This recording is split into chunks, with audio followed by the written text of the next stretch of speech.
There are four truths that are guaranteed to replace pity parties. Kita tanan daw halos permitaga party kadadlaw, no? Pity party lang galing, no? With purposeful pursuits as we learn the true value why God created us. Amen? So number one, nubo lang ni siya. Apat lang ka things. Number one, God knows you. Amen? Si kuwang upod mo, God knows you. Okay? In the opening 6 verses of the Psalms 139, there are a lot of different words that stack up to tell you that God knows your story intimately. The thing is, ang namin lang kay, wala kami ng istoryanay ni Carlin ko na nung message ko, but the thing that ginakanta niya is the same thing that God is showing us today. God knows each and every one of us. Amen? Sometimes, there are words in the scripture na hindi ta mahangpan. Because ginapangita ta ang meaning talaga gusto ta maintindihan. Am I right? Pero ang meaning sang Ginoo lain, and it really tumpak gidya sa imong need. Amen. Each of these words conveys a different layer or level of God's knowledge of you.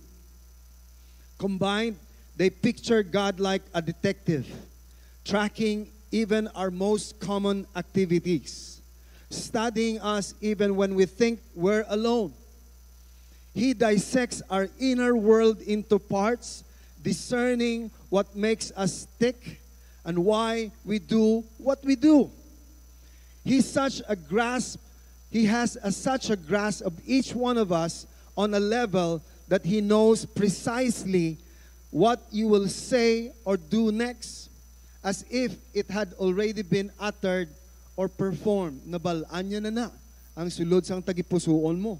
Have you ever asked yourself how many times you are photographed in a day? When you walk in the bank, sino ding permiga pa bangko? Ang damo kwarta. Or hindi ila kwarta.